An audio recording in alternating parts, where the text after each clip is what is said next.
नमस्कार दोस्तों, स्वागत है आपका हमारे गीता वाणी यूट्यूब चैनल पर। यहाँ हम आपको श्रीमद् भगवद गीता के अनमोल ज्ञान और श्री कृष्ण के प्रेरणादायक विचारों से रूबरू कराते हैं। कई बार इंसान खुद ही ऐसे फैसले कर लेता है जो सपनों को लूटकर अपने पीछे खालीपन छोड़ जाते हैं।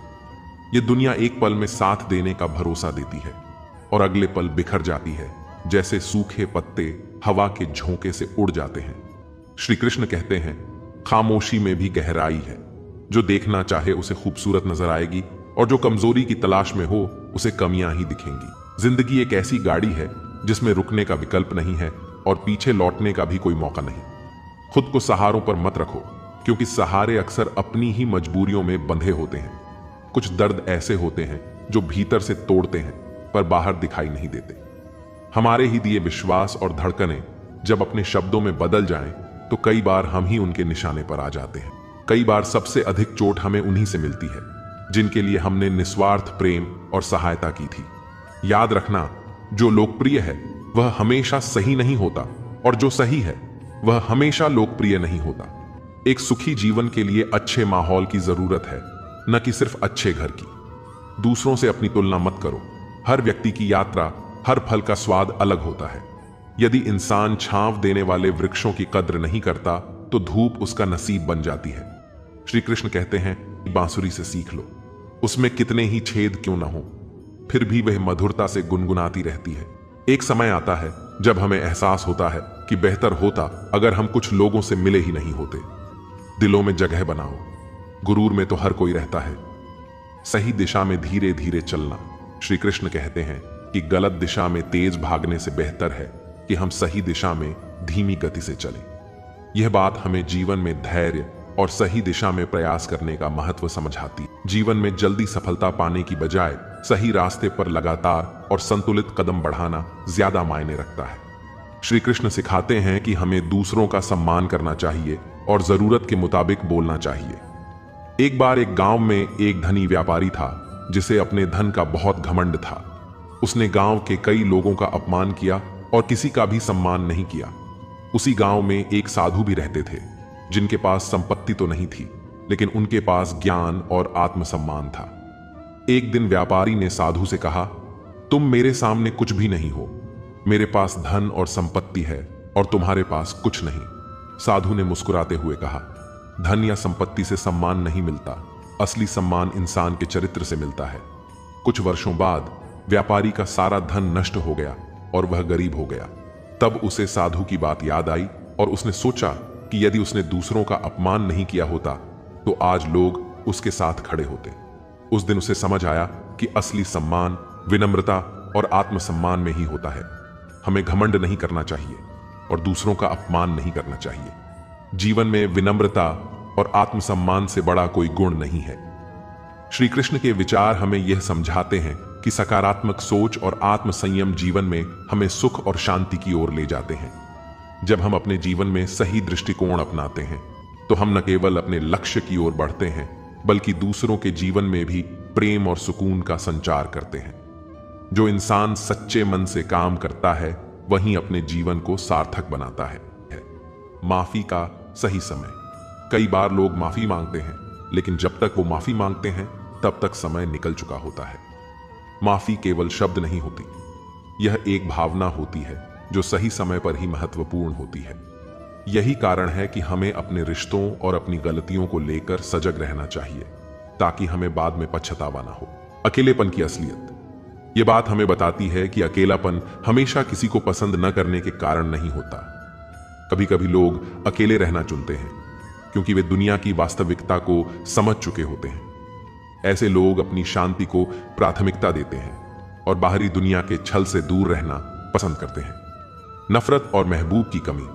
नफरत का कोई खुद का अस्तित्व नहीं होता, यह केवल प्यार या अपनत्व की कमी का परिणाम होती है। लोग अक्सर दूसरों की अच्छाइयों को भूलकर उनकी गलतियों को याद रखते हैं। यही कारण है कि हमें हर समय अपने मन में स्नेह और क्षमा का भाव बनाए रखना चाहिए, ताकि हम एक दूसरे की गलतियों को समझ सकें। घमंड, ईर्ष्या और क्रोध। श्री कृष्ण के अनुसार घमंड से भरा इंसान भगवान को नहीं मानता। ईर्ष्यालु व्यक्ति के लिए कोई पड़ोसी नहीं होता। और क्रोधी व्यक्ति का कोई सच्चा मित्र नहीं होता। ये सभी नकारात्मक भावनाएं हैं जो इंसान को खुद से और दूसरों से दूर कर देती हैं। जब तक मनुष्य में इन भावनाओं का त्याग नहीं होता, वह सच्चा सुख प्राप्त नहीं कर सकता। सच्चा सुकून, जीवन में सब कुछ होते हुए भी सच्चा सुकून नहीं मिलता। लोग उन चीजों के लिए भागते रहते हैं जो असल में उन्हें संतुष्टि नहीं दे पाती। एक साधारण जीवन जीते हुए यदि व्यक्ति संतुष्ट और शांति से भरा हुआ हो तो वह हर स्थिति में सुखी रहेगा। भाग्य और मेहनत, जैसे हम रोज बारिश के भरोसे नहीं बैठ सकते, वैसे ही हर चीज भाग्य से नहीं मिल सकती। भाग्य कभी कभी मदद करता है, लेकिन मेहनत और परिश्रम से ही असल सफलता मिलती है। श्री कृष्ण कहते हैं कि किसी भी निर्णय को डर कर मत करो, और एक बार निर्णय कर लो तो उसे पूरा करने में डर मत रखो। जो कांच की तरह टूट जाते हैं वे कभी फिर से नहीं जुड़ते। तुम्हारे बदलने का दुख नहीं है, मुझे तो अपने विश्वास की जड़ों पर शर्मिंदगी है। जैसे एक पेड़ जिसकी जड़ें मजबूत समझी जाती थीं, पर वे खोखली निकलती हैं।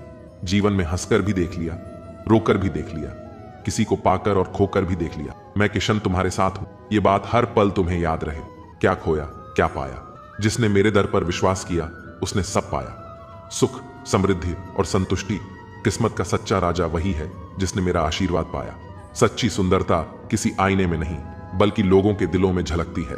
परेशानियां हालात से नहीं बल्कि गलत विचारों से पैदा होती हैं।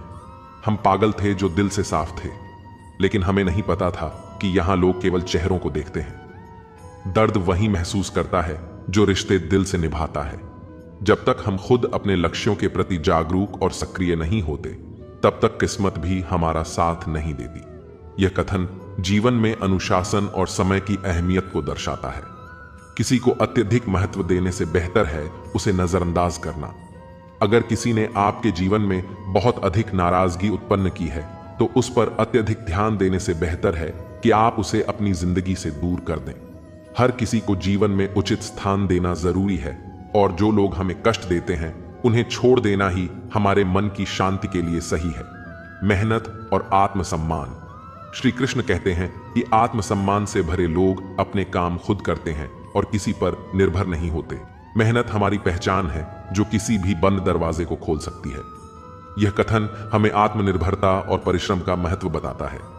इंसान को अकेले रहना आना चाहिए, ठीक वैसे ही जैसे एक दीपक अकेला जलता है और अपनी रोशनी से अंधेरों को दूर करता है।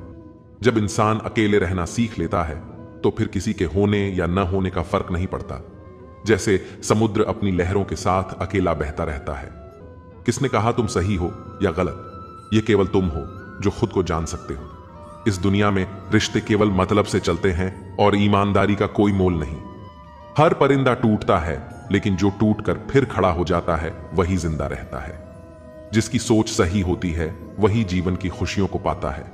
अकेले चलने का साहस ही असली सफलता की ओर ले जाता है, क्योंकि वही व्यक्ति सफलता की ऊंचाइयों को छूता है जो अपने दम पर आगे बढ़ने की ताकत रखता है।